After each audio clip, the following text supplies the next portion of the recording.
Mas o que seria esse prendeu, matou mesmo? Para uma pessoa... Não tô falando pra gente falar agora para quem já tá com a gente, não. Para quem não tá com a gente, como é que a gente explica isso, esse prendeu, matou? Porque assim, se eu falar que eu tive uma grande estratégia quando vim com essa eu conheço esse bordão, sim, não foi. Foi um belo dia, mataram um ciclista lá em São Paulo e eu fiz um desabafo muito agressivo. E aí no desabafo, eu tava reclamando daquela galera que fala do... Não, a gente precisa recuperar. Eu falei, não é pra recuperar, é prendeu, matou. Então, foi um desabafo. Só que ali ficou viral, rodou muito. E aí muita gente me conheceu como, o prendeu, matou. Tem o prendeu, matou do MBL. Beleza, eu vou agora entendendo por que funciona, né? Por que é um bordão interessante e depois o que seria o prendeu, matou. Por que funciona? Um amigo mostrou assim, Renan, quando o Trump falava do muro dele, ele fala, a beautiful big wall, a beautiful big wall and the border of Mexico. Então assim, o que ele queria dizer? Era um belo e grande muro. Sim. Ele falou se tinha uma metralhadora em cima. Ele falou se o muro era de concreto, se o muro era de metal. Ele não falou. Muro. Ele falou muro. Ele jogou uma coisa meio abstrata e solta e cada pessoa imaginava ser um muro. Então, às vezes, um cara fala, não, é um muro baixinho, que vai ter umas torres. Cada um imaginava o conceito do muro como algo novo. Ele deixou aquilo solto porque ele permitia que as pessoas imaginassem, de acordo com as circunstâncias do momento, o que era. Então, o prendeu, matou, muita gente vai criando sua própria versão do prendeu, matou. Isso. Entendi, o Renan vai fazer um campo de concentração para membros do crime organizado. Não, ele vai prender ou matar. Então, se eu, assim, tudo bem, cada um imagine o seu prendeu, matou. Sim. O que eu creio ser, vamos dizer, o prendeu, matou é o slogan para um tipo de política pública voltado para a segurança que não tem na recuperação do bandido o seu foco. Porque a gente tem aqui, tá dada duas opções pro bandido. Sim. Prendeu, matou. Mas cadê o recuperou? Cadê o ressocializou? Sim. Cara, isso não é prioridade pra gente. Sim. Tem um amigo, tá lá no partido... Tá lá inclusive tá no Instituto de Segurança que surgiu no Rio de Janeiro, Instituto Guararapes. Chama Silvio. Ele tem uma tese muito legal. Essa tese fez com professores alemães, ele fez em Coimbra. Que é a ideia do direito penal focado na vítima. Então, o direito penal, em grande medida, você é do campo do direito. Sim. Aqui no Brasil, as medidas, inclusive a pena, ela tem como perspectiva, vamos dizer, gerar um efeito sobre o ofensor. Exato. Não só um efeito punitivo, mas um efeito de ressocialização. Ou até um efeito, assim, de impedir outros caras como ele de cometerem esse crime. Sim. Tipo, como se fosse educativo a existência de uma pena para que o bandido, ele não cometa um crime. Então, tudo que envolve pena no Brasil, no direito penal brasileiro, ele tem como objetivo mirar para o eventual bandido e falar, bandido, você pode ser socializado. Bandido, você pode, olhando essa pena, não cometer o crime. Ou seja, o protagonista é o bandido. O que ele propõe é que o protagonista seja a vítima. Sim. Vamos olhar em nome da vítima. E como a pena satisfaz o senso de segurança, o senso de justiça da vítima. A gente sente que no Brasil, viver aqui, ser brasileiro, é sempre injusto. O pacto social brasileiro é ruim. E quando você é assaltado e nada acontece com o bandido, você fala, não vale a pena ser brasileiro. Exatamente. Então o pacto social não vale a pena. Sim. O prendeu, matou, ele coloca as coisas no seguinte termo. Eu vou prender ou vou matar, mas é o seguinte, o cara que te gerou o dano, ele vai pagar.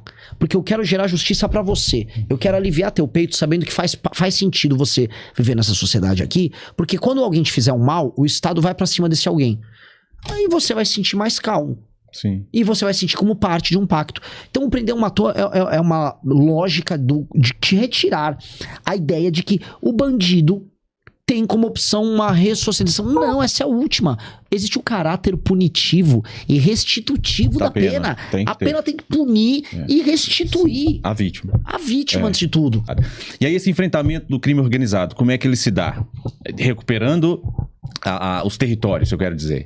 É o Estado entrar e falar como foi no Rio de Janeiro, com o Castro, pensa diferente, o que você acha?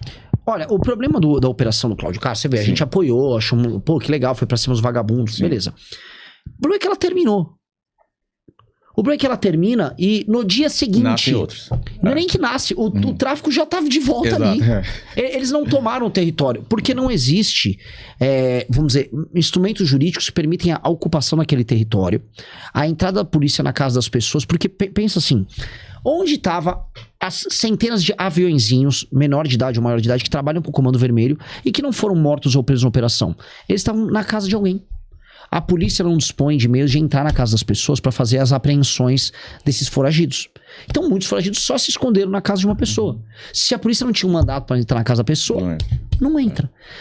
A gente precisa de um instituto jurídico que permita que a polícia faça uma ocupação, pegue os caras, a maior parte deles vão se entregar, e aí limpou aquela área, coloque uma base policial e comece naquele momento a arrumar o relevo e a geografia da favela. E não é nem um processo de desfavelização que tem que acontecer. Mas assim, abre uma avenida daqui, uma dali, coloca 2, 3 torres da própria polícia, bota um quartel da polícia, quebra qualquer possibilidade geográfica de barricada, facilita o funcionamento para você facilitar que aquele lugar seja passível de ocupação policial e falar, tá tomado aqui. Você tá falando de um estado de defesa? É o estado de defesa. Exatamente, eu dei toda essa volta pra chegar aqui. É o estado de defesa. O estado de defesa permite que o agente de segurança entre na casa das pessoas naquela área que tá sob estado de defesa e mesmo sem mandato. Por quê? Porque é uma situação excepcional. Não dá pra falar que na favela a pessoa tá vivendo em estado de direito. De jeito nenhum. Né? De jeito nenhum. Ela já tá. Ela não pode ter a internet que ela quer, o gás que ela quer. A filha dela não pode casar com quem ela quer. Não é estado de direito, de jeito nenhum. Então, já é de exceção. Sim. Então, sim. Se está no estado de exceção, estado de defesa lá. Exatamente. E aí, pronto. Aí, vamos fazer a limpa ali. Alguns vão fugir, lógico que vão fugir pra outro lugar. Mas todas... Aí, por isso que tem que ser uma operação geral. Todas as comunidades têm que entrar em estado de defesa. Então, é um processo de ocupação permanente. É assim, igual houve na Segunda Guerra Mundial, a estratégia Blitzkrieg. É uma guerra rápida. Vai, ocupa, alguns vão fugindo, a maior parte vai se entregando. E a partir do momento que você vai ter esse regime especial, por isso a ideia também do direito penal do inimigo. Sim. A lei é rápida e a lei é rígida, e ela vem concomitante ao estado de defesa, os caras vão dizer, se eu não me entregar, é prisão perpétua, eu vou ficar 70 anos. É melhor eu me entregar pra pegar 35, 40, dependendo dos crimes que eu cometi. Então eles vão se entregar. Eles vão ter que se entregar. Então o processo como um todo é um processo que vai ter um poder de demover eles também, até da resistência. Por isso que será rápido. O Bukele, ele teve alguns enfrentamentos em El Salvador com algumas gangues, mas chegou em um momento que não havia como eles enfrentarem a força do Estado, as gangues se entregaram e estão todas presas até agora. Quem garante que uma pessoa mora na própria casa, que seja o barraco, que seja já aquela casa de alvenaria, é o traficante. Isso em vários lugares. Em São Paulo, não tô falando no interior, em São Paulo, o PCC determina, não, ó, nessa área de manancial, você sai daqui que eu vou vender essas casas aqui. E a pessoa sai da casa. Tem que sair, porque você não morre, né? Você não morre. Comando Vermelho, mesma coisa. Sim. Então, o que nós temos? A pessoa não tem nem... Ela tá numa situação precária de medo em que um traficante determina se ela pode ou não morar na casa dela. A gente é refém. Você sai de uma casa que tem que ter um muro, a sua janela tem que ter grade, o carro tem que ser blindado. O seu carro tem que ser blindado. Ou no mínimo, se não tem grana, você põe um isso-filme. Para as pessoas não verem o que tá dentro. Alguns lugares a pessoa tem o famoso celular do bandido, que é um celular 2, que você dá pro ladrão te assaltar, enquanto o seu celular oficial fica com você. Aí você evita certas ruas, você não anda na rua em certos horários, você anda na rua com uma velocidade, você não mostra um bem, você não pode... Às vezes uma mulher tem uma bolsa assim assada, ela tem que esconder. Uma mulher, ela tem medo de andar na rua em vários horários. Ou seja, você é refém. Uma situação de derrota por WO. É uma derrota por WO. Porque se o governador quisesse, ele acabava com o crime organizado. Porque o combate a esse tipo de tomada, que o Comando Vermelho que ele faz, é diferente do ladrão que te assalta o celular. O ladrão que assalta o celular, ele vive da impunidade, leis que dependem do governo federal, que dependem do Congresso Nacional. Agora, crime organizado tomando cidade, cara, é governador, é inteligência da polícia civil, da polícia militar, botar a galera pra pegar, você consegue inibir isso. E aí não tem vontade política. Assim, é tanta ausência de vontade política que eu começo a achar que é outro tipo de vontade. Que é a vontade que dê certo, que é a vontade que o Comando Vermelho realmente tome o Estado. Coisas que a gente viu que a gente achou muito estranha. Certos municípios você tinha uma facção inimiga do Comando Vermelho. Aí o Estado combate, tira a facção dali. Aí depois chega o Comando Vermelho. Aí o Estado não faz nada. Eu vi várias reclamações dessas espalhadas. Será que tem alguma leniência com o Comando Vermelho, especificamente no Ceará? Tem lá, tinha Bonde dos Malucos, tinha 3 facções que ficam disputando. O Porto do Pecém. O Porto do Pecém é uma baita de um porto que foi criado ali. Estão agora tomando o porto. O entorno, a fibra ótica no entorno do porto, os caras cortam, os caras fazem sabotagem, ameaçam o morador. Tá uma briga pra ter controle, né? Na verdade, o controle é acesso ao porto pra você poder escoar a droga, porque isso é um mercado bilionário, é um mercado que o PCC tem aqui no Porto de Santos. E não estão fazendo nada, todo mundo sabe o que tá acontecendo. Os caras marcam, ó, essa rua aqui é do Comando Vermelho, os caras picham, ó, aqui está sob o comando de tal grupo. A coisa é tão maluca que você tem bairros em Fortaleza que, assim, era do Bonde dos Malucos. Aí dá 2 semanas, ele picha, não, agora é CV. Então, e o poder público olhando? O governador nunca sentou para fazer uma reunião. Então, existe, é pior do que as pessoas imaginam. E é pior pela oportunidade perdida, porque claramente, se houvesse vontade política, dava pra derrotar esses caras. Não é que o Comando Vermelho faz um grande trabalho, só não tem oposição. Não há oposição. Houve um policial do Ceará que foi num podcast do Fala Glauber, fala, não tem essa, no Ceará a polícia entra onde quiser. Não duvido, o problema é ter a ordem pra entrar. Não entra porque não estão mandando entrar. Então não adianta, assim, o cara fala, polícia faz... Não faz, porque no fim do dia o comandante em chefe da polícia é o governador. E o governador não toma atitude. O que ele fez foi me processar. Eu falei todas essas coisas, já tomei 2 condenações lá no Ceará. Aí beleza, vou tomando condenação, a ideia é do game. Um cara faccionado não é um cidadão, ele é um inimigo. E a lei tem que ser diferente com ele. Não é que vai torturar ele, não. O cara tem lá tatuagem do Comando Vermelho, tá com foto na rede social com metralhadora apontada pra cima, faz a guarda de uma determinada comunidade em que ele defende o Comando Vermelho lá dentro e impede a polícia de subir. Pois bem, esse cara, com o direito penal do inimigo, ele vai ser detido de qualquer forma e já vai ser levado direto pra cadeia. Não tem audiência de custódia, não tem nada, já vai preso na hora.